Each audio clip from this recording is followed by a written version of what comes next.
Beneran yang ini kan, Bu? Tanya Udin. Suaranya serak seperti ditahan rasa ragu dan degup jantung yang liar. Ia mendongak, menatap Bu Indah yang berdiri tak jauh darinya. Berdiri dengan napas yang juga tampaknya tersangkut di ujung keraguan. Bu Indah tak langsung menjawab. Ia menarik napas pelan. Sangat pelan, seolah takut ucapannya akan menyalakan sesuatu yang belum siap ia padamkan. Pandangannya sedikit sayu, lalu perlahan mengangguk kecil sambil menggumam. Iya, Din, yang kayak kacang. Suaranya lirih nyaris tak terdengar, namun cukup jelas bagi Udin untuk menangkap maksudnya. Tangannya yang halus tapi mulai tampak usia itu meraih bungkusan kain kecil di atas meja, lalu meletakkannya perlahan di depan Udin. Gerakannya pelan, seperti menandai sesuatu yang lebih dari sekadar perintah sederhana. Udin hanya mengangguk, tak banyak bicara, tapi gerakannya mantap saat ia mulai melaksanakan tugas barunya. Tugas yang terasa begitu asing, namun dalam-dalam membuatnya merasa seperti pria sejati. Jantungnya berdetak tak beraturan. Di usia 24 tahun, inilah pertama kalinya ia merasa diberi kepercayaan, dalam bentuk yang berbeda, sesuatu yang membuat lututnya sedikit lemas, tapi tangannya tetap patuh. Mata Udin tak bisa lepas dari pemandangan di hadapannya. Seumur hidup, ia belum pernah melihat dari jarak sedekat ini, sesuatu yang begitu indah, bentuknya lembut, warnanya alami, dan aromanya khas, hangat, menggoda. Baru saja ia ingin memastikan satu hal, tiba-tiba Bu Indah menepuk pelan bahunya.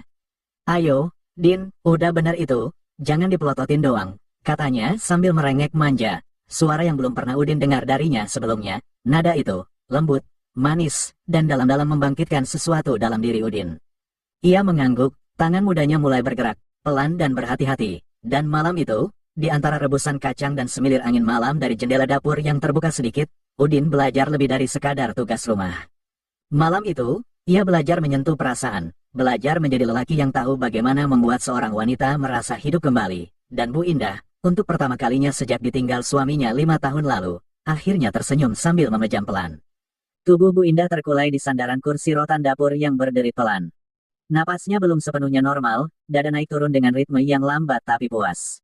Sinar lampu remang-remang menyapu wajahnya yang berkeringat tipis, tapi senyumannya, aduh, senyum yang baru Udin lihat malam ini, senyum wanita dewasa yang merasa dihargai bukan cuma raga, tapi perasaannya juga. "Tuh, kamu ternyata pinter, Din, walau awalnya malu-malu." Bisiknya lembut, seperti angin tipis di tengah malam. Jemarinya menyentuh tangan Udin yang masih menahan diri, hangat dan sedikit bergetar. Udin cuma tersenyum kaku, bukan karena tak suka, tapi justru karena kebalikannya. Rasa penasaran dan detak liar di dadanya belum sepenuhnya reda. Ia menunduk sedikit, mata lirih menatap Bu Indah, seperti sedang menanti, apakah tugasnya benar-benar sudah selesai. Tapi Bu Indah seolah membaca pikirannya. Ia bangkit pelan, lalu menarik daster panjangnya yang sempat tersingkap. Ia menoleh sambil menepuk pipi Udin pelan, setengah bercanda, setengah serius. "Udah, Ibu takut, kalau kita terusin, Ibu bisa tuman, bisa pengen terus sama kamu." Udin menelan ludah, terdiam, antara lega dan gemas. "Besok pagi, bantu Ibu lagi ya. Tapi jangan telat, Ibu nggak suka cowok yang suka molor." Dengan senyum nakal tapi bijak, Bu Indah meninggalkan dapur. Daster putihnya mengepak pelan di lorong rumah yang sepi. Sementara Udin masih terduduk di kursi kayu, menatap ke arah langkah yang perlahan menghilang. Malam itu, Udin sadar, ia bukan lagi sekadar pembantu yang datang tiap pagi. Ia mulai jadi bagian dari sesuatu yang lebih rumit dan lebih dalam. Keesokannya, udara pagi masih dingin ketika Udin tiba di rumah Bu Indah. Ia baru saja selesai mandi di kos, rambutnya masih basah, dan kaos oblongnya sedikit lengket karena udara lembab. Tapi ada yang berbeda hari ini, jantungnya berdegup lebih cepat sejak ia melangkah dari gang kecil menuju toko kelontong. Toko Bu Indah belum buka, tirai besi masih tertutup, tapi pintu rumah sampingnya terbuka sedikit, aroma teh panas dan suara sendok kecil beradu dengan cangkir sudah terdengar dari dalam. "Din, masuk aja, Ibu udah siapin sarapan," suara Bu Indah terdengar lembut dari ruang makan. Dengan langkah pelan, Udin masuk. Pandangannya langsung tertuju pada sosok wanita yang duduk di meja. Bu Indah, 45 tahun, berambut sebahu yang diikat sederhana, mengenakan daster hijau toska yang agak ketat di bagian dada. Tubuhnya memang agak berisi, tapi justru disitulah letak pesonanya. Ada kehangatan yang membungkus tiap lekuk tubuhnya. Anugerah wanita dewasa yang membuat Udin diam-diam menelan ludah. Sudah 5 tahun Bu Indah menjanda. Suaminya memilih kawin lagi dengan janda muda dari kota sebelah, meninggalkan Bu Indah dengan toko kelontong yang kini jadi yang paling ramai di kompleks. Ia perempuan tangguh, tegas, tapi juga penuh daya pikat yang tak biasa. Udin baru 2 bulan kerja di sini. Awalnya cuma bantu angkut barang dan bersih-bersih toko. Tapi sejak 2 minggu terakhir, Ia juga sering diminta bantu bersih-bersih rumah, dan sejak semalam, ia tahu, tugasnya sudah tak sekadar itu. Kau bengong? Tanya Bu Indah sambil menuang teh ke cangkir Udin. Semalam mimpi kacang rebus. Ya. Udin nyengir canggung. Iya, Bu, kayak masih kerasa aromanya. Bu Indah tertawa pelan. Tawanya renyah, tapi ada sesuatu di baliknya. Mungkin rasa yang ia tahan. Mungkin juga ketakutan akan Tuman, seperti yang ia sebut semalam. Kamu nggak apa-apa kerja di sini, Din? Maksud ibu, setelah semalam. Udin menatap Bu Indah. Wajahnya jujur, polos, tapi dalam. Saya senang kerja di sini, Bu, selama ibu masih percaya sama saya. Bu Indah menunduk, menggigit bibirnya. Ibu percaya, tapi jangan bikin ibu kelewatan ya, Din. Mereka berdua terdiam sesaat, hanya suara jam dinding dan dengung kipas angin yang terdengar. Tapi dalam diam itu, ada ikatan baru yang pelan-pelan tumbuh, bukan cuma dari kacang rebus, tapi dari kesepian, kerinduan, dan kehangatan yang tak bisa dibeli di toko kelontong manapun. Matahari mulai condong ke barat saat Udin masih sibuk di gudang toko. Kardus-kardus mie instan dan air mineral ia susun rapi. Keringat menetes di pelipis. Kaosnya mulai basah menempel di punggung. Sore itu sepi, pelanggan sudah jarang, dan hanya suara kipas angin tua di pojok gudang yang menemani. Din, kamu belum capek? Suara Bu Indah mendekat dari arah pintu gudang. Udin menoleh. Bu Indah berdiri di sana, mengenakan daster oranye yang entah kenapa terlihat lebih ketat sore itu. Rambutnya digelung seadanya, tapi justru itulah yang membuatnya tampak makin rumahan. Tapi bukan dalam arti biasa, lebih seperti memikat. Belum, Bu, ini tinggal beberapa kardus lagi. Bu Indah melangkah masuk. Ruangan itu sempit, dan kehadirannya membuat hawa gudang makin hangat. Ia berdiri di dekat Udin, jaraknya terlalu dekat untuk sekadar memberi instruksi. Ibu ada yang mau diminta? Boleh? Iya, bisiknya lirih. Tatapannya turun ke dada Udin yang sedikit terbuka karena kaosnya tersingkap. Tangannya perlahan menyentuh lengan Udin. Jantung Udin berdetak kencang. Ia tahu isyarat itu, dan seperti malam sebelumnya, tubuhnya mulai merespons. Tapi baru saja ia membuka suara. Tok, pintu gudang terbuka dengan kasar. Bu, maaf, suara itu terputus, dan waktu seolah membeku. Mbak Weni berdiri di ambang pintu. Wajahnya memucat, matanya membelalak melihat Bu Indah begitu dekat dengan Udin. Pandangannya bergantian menatap dua orang itu, lalu bibirnya terbuka sedikit, seperti hendak bicara tapi tertahan. Bu Indah langsung mundur selangkah. Weni, kenapa? Saya tadi mau ambil sapu, Bu, jawab Weni, cepat-cepat menunduk dan melangkah masuk, mengambil sapu yang bersandar di dekat rak, lalu buru-buru keluar tanpa menoleh lagi. Udin dan Bu Indah saling pandang, sama-sama belum bisa bicara. Keringat Udin bukan cuma karena panas, tapi juga karena jantungnya kini berdetak lebih kencang, bukan karena hasrat, tapi karena ketahuan. Sementara itu, di luar, Mbak Weni berjalan menuju dapur dengan langkah berat, dadanya sesak. Ia sudah 3 tahun bekerja untuk Bu Indah, jauh dari suaminya di kampung, dan baru kali ini melihat sang majikan sedekat itu dengan seorang lelaki. Ada rasa yang tak bisa ia jelaskan, antara kaget, cemburu, dan bingung. Setelah kepergian Mbak Weni, suasana di gudang seolah menjadi lebih sempit dan sunyi. Bu Indah berdiri sebentar, menyapu rambutnya ke belakang dengan tangan. Matanya menatap Udin dengan campuran geli dan kelegaan. Yah, batal deh, gumamnya pelan, lalu tersenyum simpul, tapi ibu nggak nyesel. Udin tak banyak bicara, ia hanya mengangguk sopan, lalu mengambil sisa kardus terakhir dan membawanya keluar gudang. Sore itu terasa lebih panjang dari biasanya. Menjelang maghrib, setelah semua pekerjaan selesai, Udin mencuci tangan di keran samping dapur lalu menyampirkan handuk kecil ke pundaknya. Ia bersiap pamit pulang ke kos-kosan. Ibu, saya pamit dulu ya, katanya sambil berdiri di ambang pintu dapur. Bu Indah, yang saat itu sedang duduk santai di kursi rotan dekat pintu, menatapnya dengan senyum yang berbeda. Ada sesuatu di balik senyum itu, bukan sekadar keramahan seorang majikan. Ia mendekat, dan sebelum Udin benar-benar keluar, Bu Indah membisikkan sesuatu dengan suara rendah yang hanya bisa didengar oleh mereka berdua. Nanti malam, jam 8, kesini lagi ya, Din, makan malam sama ibu di sini. Ia menatap Udin dengan mata yang lebih lembut, nyaris menggoda. Lagian, di kos kamu juga sendirian kan, daripada bengong. Udin membeku sesaat, dadanya langsung berdebar lagi, lebih cepat dari detak jarum jam. Tapi ia hanya menjawab dengan satu anggukan pelan, tak berani menatap mata Bu Indah terlalu lama. Ia tahu, undangan itu bukan sekadar makan malam. Sore itu, Udin berjalan pulang ke kos-kosan dengan kepala dipenuhi pikiran, antara senang, bingung, dan khawatir. Di belakangnya, Bu Indah masih berdiri memandangi punggungnya hingga menghilang di tikungan jalan kecil. Tiba di kosan, seperti biasa Udin berjalan melewati ruang depan kos-kosannya, tapi ada yang berbeda. Bu Tatik, Ibu kos yang biasanya sibuk di belakang, kini sedang duduk di kursi kayu tua dekat pintu dapur. Matanya yang tajam seperti biasa tampak lebih sering memandangi Udin dari yang biasanya. Sekilas, Udin merasa ada sesuatu yang aneh, tapi ia tak terlalu memikirkan. Din, ibu buatkan kamu kopi tuh. Jangan lupa diminumnya. Suara Bu Tatik terdengar seperti biasa, tenang, tapi kali ini ada sedikit ketegangan di nada suaranya. Udin hanya mengangguk sopan. Seperti biasa, ia tak banyak bicara. Namun, ada sesuatu yang membuatnya agak canggung. Beberapa hari terakhir, ia merasa Bu Tatik sering memandangnya lebih lama dari yang seharusnya, terutama saat dia sedang bekerja di luar, atau bahkan saat ia sedang berdiri di depan pintu kamar mandi. Bu Tatik, wanita 40 tahun yang sudah lama menjanda, bukan tipe yang sering menunjukkan perasaan. Setelah suaminya meninggal, ia menjadi sosok yang lebih dingin dan mandiri. Namun, ada hal yang tak bisa ia pungkiri. Udin, pemuda desa yang baru 2 bulan merantau ke kota ini ternyata berbeda dari yang ia kira. Badannya kekar alami, mungkin karena kerja keras yang tak pernah ia elakkan. Pundaknya lebar, otot-otot tangannya terlihat jelas saat ia mengangkat barang atau bekerja di luar. Dan bahkan cara berjalan Udin, tegak, penuh percaya diri, membuat Bu Tatik merasa ada daya tarik yang tak biasa. Bukan hanya itu, Udin juga sopan, pemalu, dan tak pernah banyak bicara. Ia berbeda dari para pemuda yang pernah ada dalam hidup Bu Tatik. Bahkan, kadang, Bu Tatik merasa seperti gadis muda yang tengah berbunga-bunga, meskipun dia sudah lebih dari cukup matang untuk merasakannya.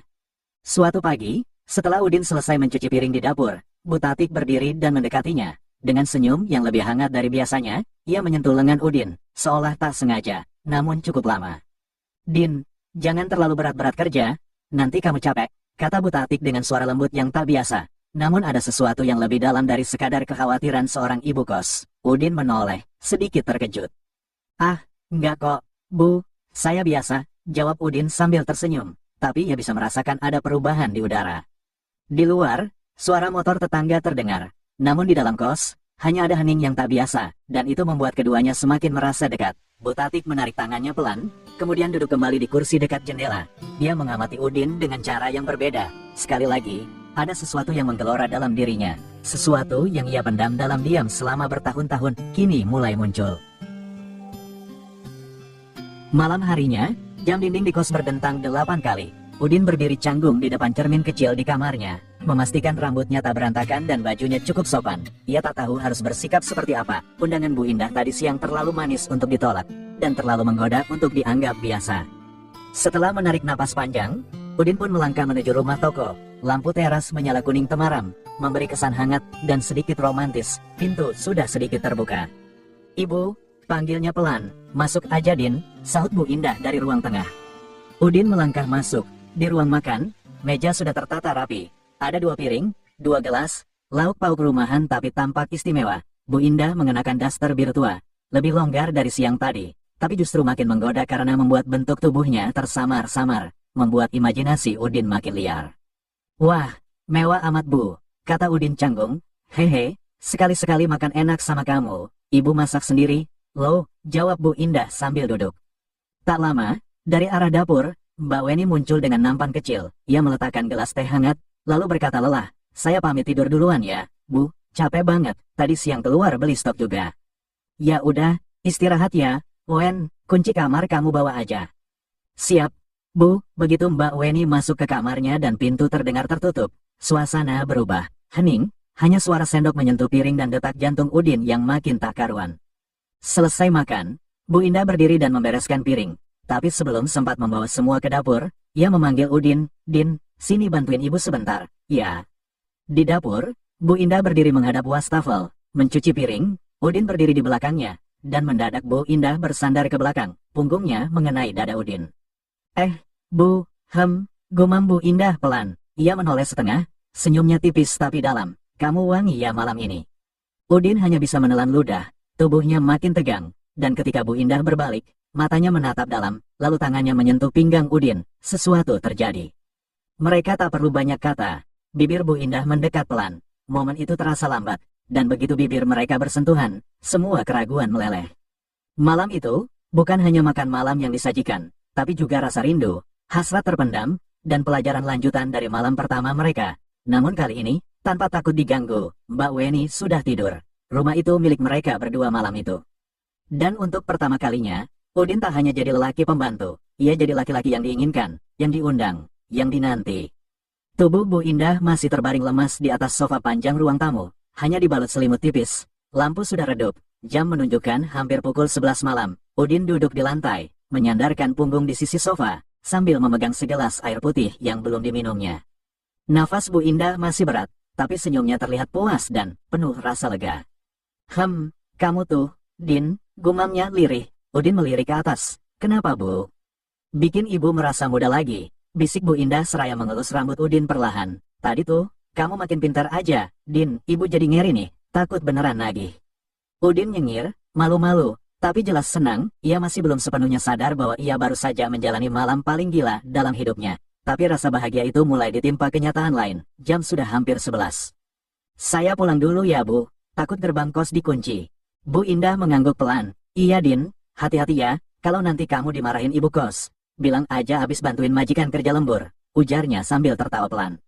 Dan benar saja, saat Udin sampai di kos-kosan, gerbang besi sudah terkunci dari dalam, ia mengendap-endap, mencoba mengetuk pelan, berharap ada yang mendengar. Tak lama, suara langkah pelan terdengar dari arah dalam. Siapa tuh? Tanya suara perempuan parubaya. Ibu, saya, Udin. Beberapa detik kemudian, pintu kecil di balik gerbang dibuka. Dan muncullah sosok Bu Tatik, rambutnya masih setengah terikat, mengenakan daster batik tipis. Matanya menyipit, entah karena ngantuk atau curiga. Lo kamu, Din, ini jam berapa? Tumben pulang malam amat. Maaf, Bu, tadi bantu majikan beresin stok di gudang, nggak nyadar udah malam, jawab Udin berusaha tenang. Bu Tatik membuka lebih lebar, membiarkan Udin masuk, tapi tatapannya tak hilang. Ia menatap Udin dari atas sampai bawah. Bau sabun masih terasa dari tubuh pemuda itu, bukan bau gudang, tapi bau mandi malam. Kamu beneran habis kerja? Apa habis ngapel pacar? Din, godanya sambil menyilangkan tangan. Udin terkesiap. Enggak, Bu, serius. Saya, ya udahlah, potong Bu Tatik sambil tersenyum tipis. Tapi lain kali, bilang dulu ya, ibu bisa jagain kunci gerbang. Kasihan kalau kamu harus tidur di luar. Udin hanya bisa mengangguk. Saat berjalan ke kamar, ia bisa merasakan pandangan Bu Tatik masih mengikuti langkahnya. Ada sesuatu di mata ibu kos itu, bukan cuma curiga, tapi mungkin cemburu kecil yang belum mau muncul ke permukaan. Pagi itu, Udin bangun sedikit kesiangan. Matanya masih berat, tubuhnya juga masih terasa letih nikmat. Setelah mandi cepat dan mengenakan kaos oblong serta celana training, ia berjalan keluar kamar hendak menjemur handuk. Di lorong menuju tempat jemuran, suara sendok beradu dengan gelas terdengar dari arah dapur kos. Udin melongok. Bu Tatik sedang duduk santai di meja kecil dapur, mengenakan daster hijau muda dengan lengan menggantung. Rambutnya masih basah, mungkin baru selesai mandi juga. Oh, Din, pagi-pagi udah ganteng aja nih, sapanya dengan senyum lebih lebar dari biasanya. Hehe, pagi Bu, udah sarapan belum? Tanya Bu Tatik, sambil menyodorkan piring roti isi dan segelas teh. Belum sih, Bu. Nah, pas, makan sini dulu, nggak usah buru-buru amat ke toko, kan kamu tadi malam pulangnya telat, ujarnya sambil menatap Udin penuh arti. Udin sedikit grogi tapi tak bisa menolak. Ia duduk, Bu Tatik menuangkan teh hangat, dan tanpa sengaja tangannya menyentuh tangan Udin saat menyodorkannya. Ups, kata Bu Tatik, tapi tak segera menarik tangannya. Udin menunduk, deg-degan. Din, lanjut Bu Tatik, suaranya makin pelan. Semalam, kamu pulang kok kelihatan bersih banget ya, mana wangi sabun? Kayak abis mandi di tempat orang, ujarnya setengah bercanda, setengah menyelidik. Udin nyaris keselak roti. Enggak, itu tadi, Bu Indah nyuruh bersihin gudang, kotor banget, jadi mandi di sana dulu. Gumam Bu Tatik sambil tersenyum nakal, atau jangan-jangan ada yang mandiin. Mata mereka bertemu. Untuk sepersekian detik, Bu Tatik tak berkedip, tatapannya langsung ke mata Udin, lalu turun pelan ke leher dan dada si pemuda desa itu. Tahu nggak, Din, lanjutnya lirih. Ibu tuh udah lama tinggal sendiri, kadang tuh kangen juga, punya yang nemenin sarapan bareng gini. Udin makin gugup, ia hanya mengangguk sambil mengunyah pelan. Bu Tatik bangkit dari duduknya, lalu berkata pelan, udah, kamu lanjut makan, tapi nanti kalau sore pulangnya telat lagi, bilang ya, jangan bikin ibu kepikiran, siapa tahu, ibu bisa bantu jagain kamu. Senyumnya tajam, tapi manis, daster tipisnya bergoyang pelan saat ia berjalan masuk ke kamarnya. Dan pagi itu, Udin sadar, medan godaan di kota ini ternyata lebih ramai dari sekadar toko kelontong Bu Indah. Sore harinya, Udin pulang dari toko kelontong agak lebih awal hari itu. Tubuhnya masih pegal sisa malam sebelumnya, ditambah pikiran yang masih mutar antara Bu Indah dan, pagi tadi, Bu Tatik. Saat membuka pintu pagar kos, suasana terlihat sepi.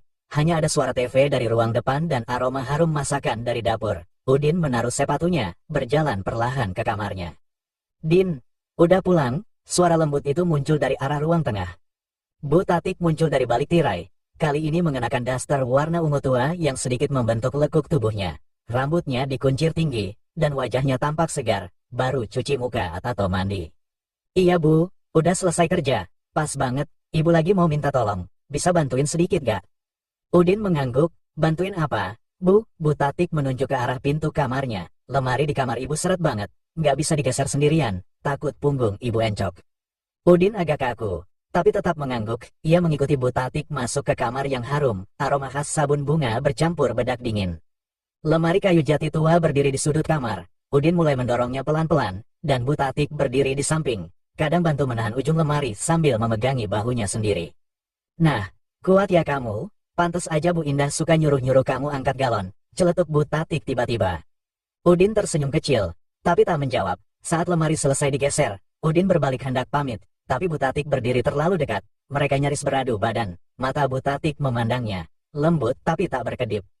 Nah gitu dong, sekali-kali bantu ibu kos juga, jangan cuma majikanmu yang cantik itu, katanya pelan. Udin tertawa gugup. Hehe, iya bu, saya mah bantu siapa aja. Masa iya bantu siapa aja? Goda Bu Tatik sambil menepuk pelan dada Udin, lalu buru-buru menarik tangannya sendiri. Aduh, maaf, ibu refleks. Mungkin karena udah lama nggak ada yang nemenin, suka jadi salah tingkah deh.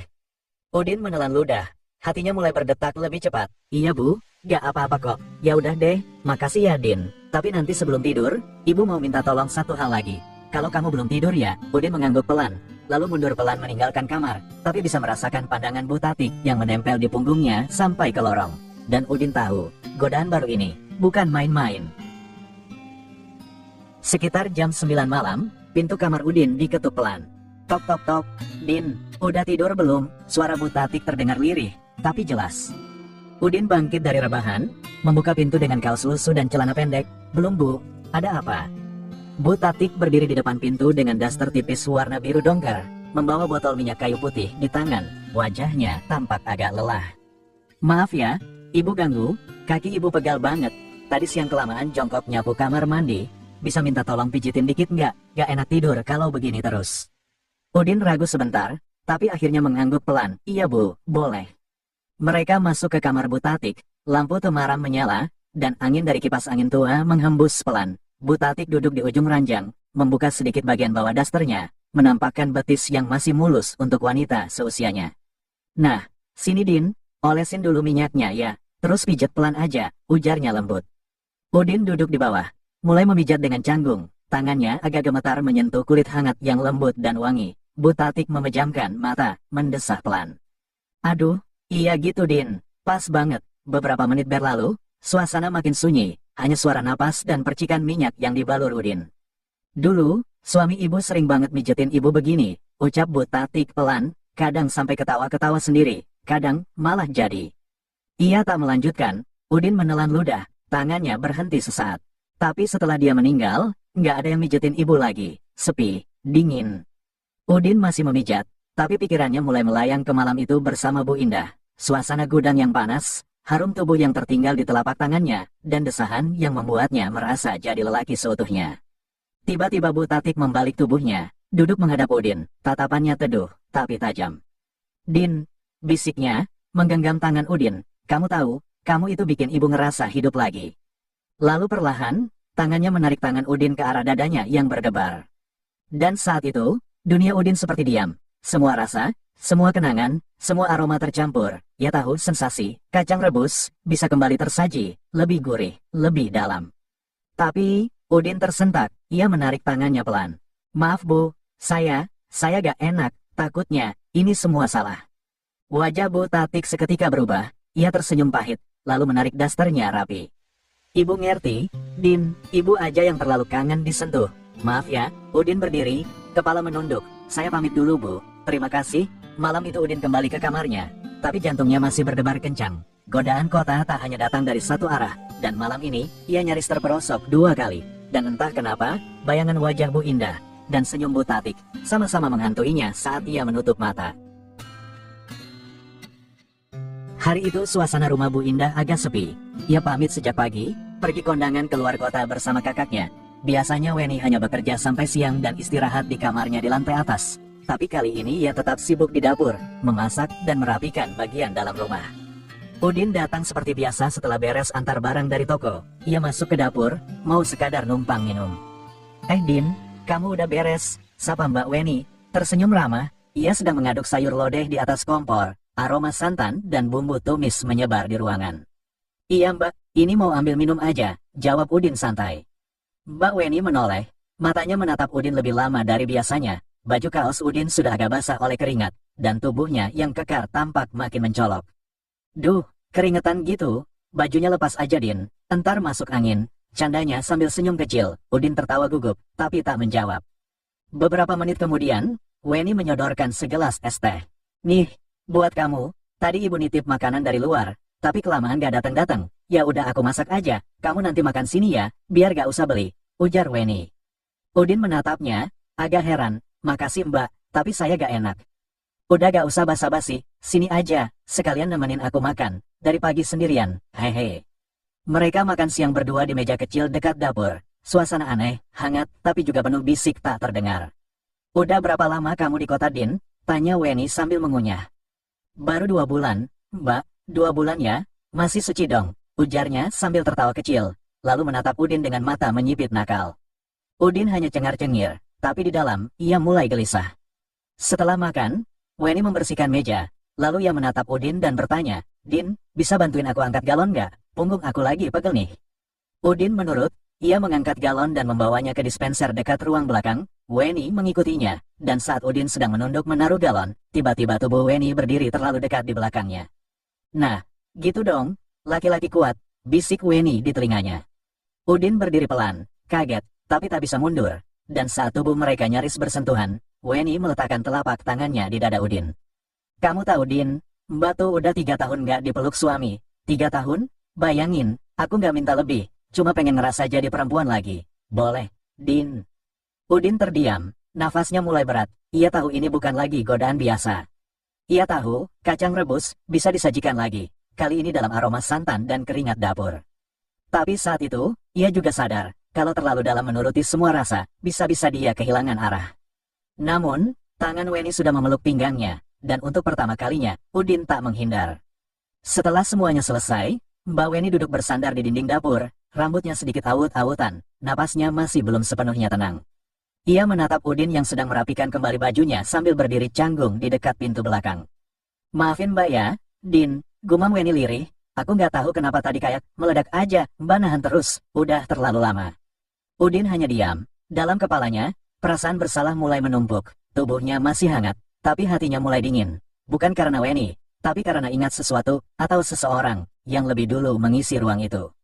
"Gak apa-apa, Mbak," jawab Udin pelan. "Saya juga, mungkin ke bawah suasana, tapi, saya takut Bu Indah marah." Weni menoleh, wajahnya langsung tegang. "Loh, kamu pikir ibu tahu, emangnya kamu pacarnya?" Udin hanya tersenyum kecut, tak sanggup menjawab. Dan seolah menjawab pertanyaan itu, klek, suara kunci pintu depan terdengar jelas, disusul langkah kaki masuk. "Weni, Din," suara Bu Indah terdengar lantang. Mbak Weni dan Udin saling pandang, panik. Weni buru-buru berdiri, membenahi bajunya dan masuk ke dapur depan, pura-pura sedang mencuci piring. Udin pun cepat-cepat mengambil sapu dan mulai menyapu area dekat rak beras, berharap terlihat seperti baru saja menyelesaikan pekerjaan. Bu Indah muncul di ambang pintu dapur, membawa tas dan nampak kelelahan, tapi matanya tajam. "Loh, kalian ngapain?" tanyanya sambil mengangkat alis. Weni tersenyum kaku, "Ini Bu, barusan selesai makan, Din bantu angkat galon, saya lanjut cuci piring." Bu Indah mengangguk pelan, tapi pandangannya lama tertuju ke arah Udin, seolah bisa mencium aroma yang tak asing, namun tak lagi miliknya.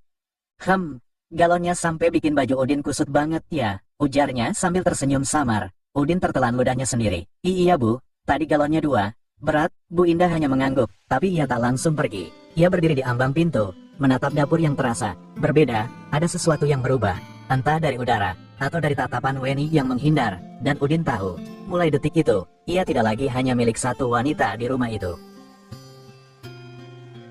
Malam hari di kosan, Udin baru saja selesai mandi. Angin malam masuk dari ventilasi kamar kecilnya, tapi pikirannya masih gerah, bukan karena cuaca, tapi karena peristiwa siang tadi di rumah Bu Indah. Baru saja ia hendak merebahkan diri, terdengar ketukan halus di pintu kamarnya. Tok, tok, tok. Din, masih bangun? Suara Bu Tati lirih. Udin agak terkejut, buru-buru menyahut, iya Bu, ini baru aja. Pintu terbuka pelan, dan muncullah Bu Tatik dengan daster tipis warna biru tua. Rambutnya dikuncir sederhana, tapi auranya malam itu terasa beda, lebih hangat, lebih mengundang. Maaf ya Ibu ganggu, tapi Ibu tadi habis pijat dikit pakai balsem.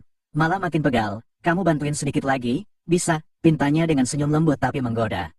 Udin berdiri kikuk, tapi akhirnya mengangguk. Ia ikuti Bu Tatik masuk ke ruang tengah yang lampunya remang. Bu Tatik duduk di atas tikar, menyodorkan kakinya yang halus namun berisi. Nah, dari sini aja Din, pelan-pelan, kamu kan udah biasa bantu-bantu ya. Udin mulai memijat, tapi setiap sentuhan malah membuat Bu Tatik mendesah kecil. Enak ya, tangan kamu pas banget Din. Beberapa menit kemudian, ia menoleh sambil menggenggam tangan Udin. Din, Ibu tahu kamu anak baik, tapi di kota ini, kebaikan kadang bikin orang dimanfaatin. Makanya, kalau kamu mau bantu Ibu juga bisa bantu kamu. Tatapannya menusuk, senyumannya berubah nakal. Kalau kamu mau bantu Ibu nggak bakal nagih uang kos bulan ini deh. Udin menelan ludah, tak sanggup menjawab, tapi matanya terpaku saat Bu Tatik perlahan membuka wadah yang tertutup kain, berisi bolu kukus hangat dan bapau bakar legit. Coba dulu Din, ini makanan kampung juga, tapi kalau dinikmati pelan-pelan, bisa bikin lupa daratan, bisiknya. Dan benar saja, saat Udin menyentuh, mencicipi, dan akhirnya tenggelam dalam pesta malam sederhana, itu, ia merasa seperti kembali ke masa kecil, namun dalam suasana yang jauh lebih dewasa dan menggoda. Malam itu, Udin menyerah, bukan hanya pada rasa bolu kukus dan bapau bakar, tapi pada rasa sepi dan kesendirian yang perlahan-lahan dicairkan oleh kehangatan seorang janda, yang sudah terlalu lama menanti pria muda sepertinya. Besok paginya, Udin bangun dengan kepala penuh rasa bersalah, dan juga penasaran, karena kini, 3 wanita dewasa sudah mengukir jejak berbeda di hatinya. Awal bulan di toko Bu Indah, sore itu udara masih terik, tapi toko Bu Indah justru makin ramai. Pembeli datang silih berganti, tapi Bu Indah malah terlihat lebih ceria dari biasanya. Ia memanggil Udin ke dalam rumah, sambil membawa amplop kecil berisi uang. Nih Din, gaji kamu, katanya dengan senyum misterius. Udin menyambut dengan kedua tangan, membungkus sopan, tapi saat dibuka, matanya terbelalak. Loh Bu, ini 5 juta, tanyanya kaget. Iya Din, memangnya kenapa? Sahut Bu Indah tenang. Kan sebelumnya cuma 1,5. Bu Indah tersenyum, lebih lembut sekarang. Yang 3,5 itu buat ibu kamu di kampung, dan 2 adikmu. Kamu cerita sendiri waktu itu kan, ibumu lagi sakit dan butuh biaya berobat. Udah, anggap aja itu rezeki kamu. Ibu ikhlas. Udin terdiam, suaranya tercekat, tapi sebelum ia sempat mengucap terima kasih, Bu Indah memeluknya pelan dari samping. Kamu itu anak baik, Din, makanya ibu juga pengen suatu hari bisa main ke kampung kamu. Ketemu ibumu, lihat sawah-sawah yang kamu ceritain. Udin makin bingung, perasaannya campur aduk, antara haru, kagum, dan takut. Tapi Bu Indah lalu menjauh pelan, menatapnya dengan mata yang berbeda, mata yang tak lagi sekadar peduli, tapi menyimpan hasrat yang lama terpendam. Sore ini, bantuin ibu di gudangnya, ada stok baru yang harus ditata, tapi ibu juga, pengen kamu bantu ibu yang lain. Sore menjelang maghrib, Udin masuk lebih dulu, ruangan sempit, tumpukan dus mie instan dan galon air masih belum disusun, tapi begitu Bu Indah masuk, udara seakan berubah. Ia menutup pintu gudang pelan, lalu meletakkan 1 dus kecil dan duduk di atasnya. Din, suaranya rendah. Udin menoleh, masih kebingungan, tapi Bu Indah membuka lengan tangannya lebar, lalu menggoda. Tugas tambahan kamu sore ini, yang ibu suka itu, yang kayak kacang rebus ya. Udin nyaris tak bisa menahan senyum kikuknya, tapi ketika Bu Indah menarik tangannya dan menyentuh pelan dadanya yang bidang, semuanya kembali mengalir alami. Aroma bedak tabur dan keringat sore dari tubuh Bu Indah bercampur menjadi kenangan yang sulit dihapus. Dan walau ruangan sempit dan tak nyaman, justru disitulah keduanya melebur dalam senyap. Di antara tumpukan kardus dan bau sabun colek, lahirlah lagi momen intim yang membuat Udin makin sulit membedakan mana yang sekadar tugas, dan mana yang mulai berubah menjadi ikatan yang lebih dalam. Beberapa menit setelah gudang sepi, Mbak Weni baru saja menyapu teras belakang. Suara berisik dari arah gudang membuatnya curiga sejak tadi. Tapi dia pura-pura tak peduli, walau telinganya siaga. Setelah beberapa menit berlalu dan pintu gudang terbuka pelan, dia mengintip dari balik jemuran. Tampak Bu Indah keluar lebih dulu, rambut sedikit berantakan dan wajah memerah, sambil tertawa kecil. Tak lama, Udin menyusul, jalan agak gugup, keringat masih mengalir dari pelipis. Mbak Weni mencelos, astagfirullah, jadi beneran ya, itu bukan cuma curiga doang. Tangannya refleks mengepal gagang sapu, tapi bukan karena marah, lebih karena rasa, campur aduk, cemburu, kecewa, dan panas hati. Selama ini dia pikir hanya dirinya yang mulai dekat dengan Udin. Toh mereka pernah berbagi momen, walau cuma sekali. Tapi ternyata Bu Indah sudah lebih dulu memesan harian. Malam sebelumnya pun sempat terbayang-bayang di kepala Weni. Sentuhan Udin, bisikan pelan di dapur, dan rasa yang sejenak mengobati rindu akan pelukan suami di kampung. Kini semua itu terasa seperti mimpi yang terpotong. Udin yang tadinya sederhana dan polos, kini seperti jadi rebutan diam-diam. Saat Udin keluar dari dapur, Udin melihat Mbak Weni yang tengah menyapu. Tapi raut wajahnya berbeda, tidak sehangat biasanya, justru dingin dan sedikit sinis. Mbak Weni, udah selesai bersih-bersihnya? Tanya Udin, mencoba ramah. Weni menjawab tanpa menoleh, udah, tinggal beresin hati aja. Loh, gak apa-apa, Din, udah, sana pulang, katanya kan mau cepet istirahat. Udin makin bingung, tapi ia tahu, Mbak Weni bukan sedang capek badan, tapi capek hati. Dalam hati Mbak Weni, kalau gini caranya, aku juga nggak mau jadi pelarian sesekali. Sekali main, aku juga bisa jadi saingan yang serius, nda. Malam hari, sekitar jam 8, Bu Indah sedang menata daster sambil menyalakan kipas angin. Mbak Weni muncul dari dapur, bawa tas kecil dan wajah agak canggung. Ibu, saya pamit dulu ya, mau ke pengajian sebentar, di masjid dekat kosan Udin itu. Loh, tadi saya lihat pengumumannya, ucap Weni sambil senyum manis. Bu Indah mengangguk pelan, oh ya sudah, hati-hati ya Weni. Dalam hati, Bu Indah nggak curiga apa-apa, tapi tentu tak tahu. Pengajian malam itu pakai rute belok kiri lewat gang sempit, langsung menuju kosan Udin. Di kosan, Udin baru saja selesai mandi, rambut masih basah, dan kaos oblongnya belum sempat disetrika. Baru mau duduk santai, terdengar suara ketukan pelan dari pintu gerbang kecil. Tok, tok, Din, Udin, ini aku, Weni, bisik pelan dari balik pagar. Udin kaget setengah senyum, nggak ngangka, dia buru-buru pakai sarung dan membukakan pintu. Mbak Weni, malam-malam gini, hehehe, Weni senyum sambil menyodorkan plastik kecil. Aku bawain apem hangat dari dapur tadi, kan kamu belum makan malam katanya. Udin menerima, masih kaget. Wah, makasih ya Mbak, ini apemnya masih hangat banget. Weni nyengir, lalu menjawab pelan, iya dong, apem yang bagus emang harus dimakan pas masih hangat, biar rasa manis dan empuknya pas banget di lidah. Udin cuma bisa ketawa kikuk. Weni masuk, duduk pelan di pojokan kasur lipat Udin. Ia menatap sekeliling kamar kos yang sederhana. Kasurnya sempit juga ya, Din? Iya, ini aja bekas penghuni lama. Weni menatap Udin lekat-lekat, lalu dengan nada datar, tapi dalam, ia berbisik. Kamu tahu nggak, Din, aku kesini bukan cuma mau ngasih apem. Udin terpaku, aku juga pengen ngobrol, pengen tanya, aku ini kamu anggap siapa, sih? Udin dan Mbak Weni duduk dekat, apem hangat yang masih bertumpuk di piring kecil. Weni melihat Udin yang memegang satu, kemudian mereka saling berpandangan, mata Weni penuh makna. Ada keinginan yang sudah terpendam, dia tak ingin lagi berpura-pura. Dengan perlahan, tangan Weni menggapai tangan Udin, memegangnya lembut. Udin merespons dengan ragu, tapi perlahan membalas. Weni tersenyum tipis. Gimana rasanya, Din, apem yang aku kasih? Tanya Weni pelan, mengarahkannya ke bibir Udin. Udin yang sempat ragu, mulai tenggelam dalam suasana itu. Kedua tangan mereka bertaut, dan sedikit demi sedikit, bibir mereka pun mendekat. Nyaris saling bersentuhan, hanya selisih detik, dan bibir mereka akan bersatu. Namun suara panggilan dari luar membuat mereka terkejut. Udin, Udin, terdengar jelas suara Butatik memanggil dari luar gerbang. Keduanya seketika terjeda, menarik diri, masing-masing tersadar akan kenyataan yang datang begitu mendalam. Udin tersentak, waduh, Butatik, Mbak Weni hanya menghela napas berat. Kamu gak bisa tenang sebentar ya, Din? Namun Udin sudah merasa kecut di dalam perut. Itu bukan cuma soal Weni yang datang, tapi Butatik yang datang tepat saat semuanya sedang memanas. Udin membuka pintu, agak terburu-buru. Ya, Butatik, ada apa? Butatik berdiri di luar mengenakan baju tidur nyaman dengan rambut terurai. Wajahnya tampak tidak biasa, entah karena kaget, atau memang ada keperluan mendesak. Udin, kamu lagi ada di dalam ya? Kayaknya aku udah telat ngembaliin kunci kos depan, takut kamu ketinggalan, kata Butatik sambil melirik dalam, melihat Weni yang tampak canggung di belakang Udin.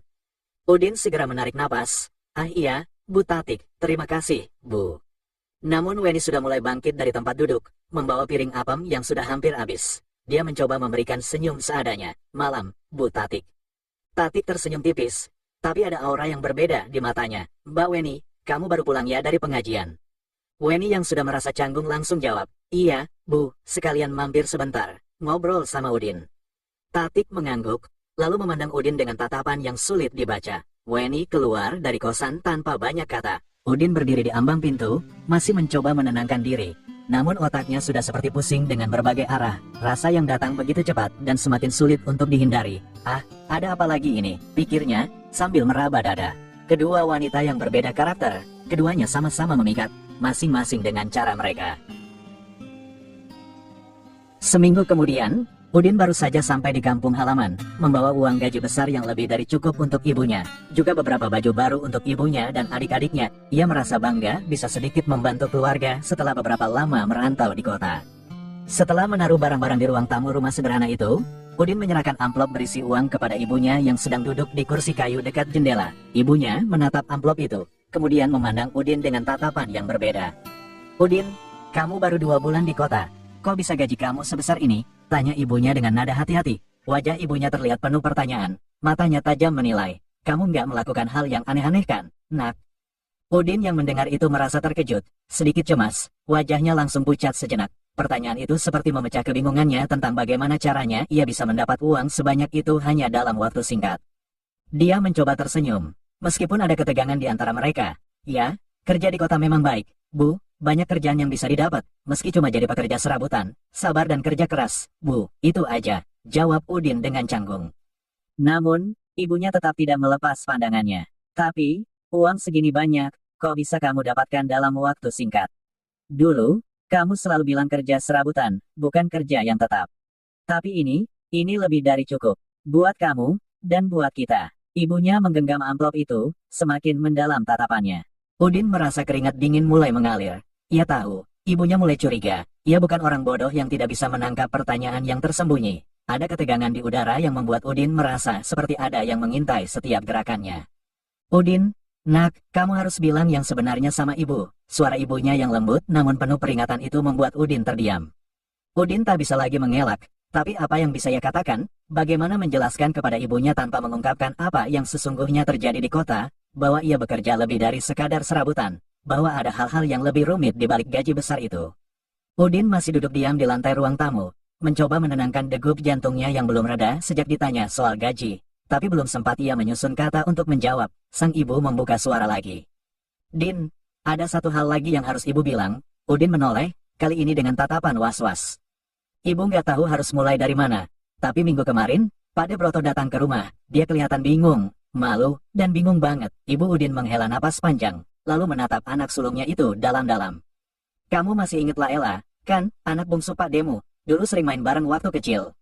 Udin mengangguk pelan. "Iya, Bu, yang dulu suka nangis kalau rebutan layangan." Ibunya tersenyum samar, tapi matanya cepat kembali serius. "Laela sekarang udah lulus SMA, tapi minggu lalu, keluarganya kena aib besar. Laela hamil, Din, dan pacarnya, laki-laki yang tak bertanggung jawab itu, kabur, nggak bisa dilacak." Udin ternganga, matanya melebar. "Astagfirullah."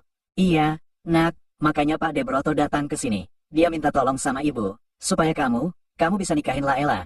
Buat tutup malu keluarga, nggak ada laki-laki lain yang bisa dia percaya. Katanya kamu anak baik, tangguh, dan bisa jaga nama keluarga." Hening sejenak, angin sore masuk lewat jendela, menggoyang-goyang tirai tipis. Ibu belum jawab apa-apa. "Din, ibu nggak mau maksain kamu, tapi ibu juga nggak bisa nolak mentah-mentah permintaan keluarga. Apalagi ini masalah besar buat Pak Demu." Udin menunduk, kepalanya penuh dengan bayangan Bu Indah, Bu Tatik, Mbak Weni, dan kini, Laela. Ia merasa seperti sedang berada di tengah pusaran yang siap menyeretnya ke arah manapun. Sore itu, Udin duduk termenung di balai bambu depan rumah, memandangi sawah yang menguning di kejauhan, tapi kini pikirannya tak tenang. Bayangan wajah Bu Indah yang manja, senyuman Mbak Weni yang hangat, dan lirikan Bu Tatik yang menggoda, berkelebat satu persatu. Namun suara ibunya barusan bergema lebih kuat di telinga. "Kamu bisa tolong tutup malu keluarga, Din?" Angin sore meniup pelan rambutnya yang berantakan. Langit mulai kemerahan, seperti menggambarkan kekacauan di hatinya. Udin menarik napas panjang. "Apa aku harus ninggalin semua itu? Atau justru, semua ini takdir buat muji aku?" batinnya. Lalu ia berdiri perlahan, menatap jalan tanah yang membentang keluar desa. Jalan menuju kota. Jalan menuju masa depan yang penuh pilihan.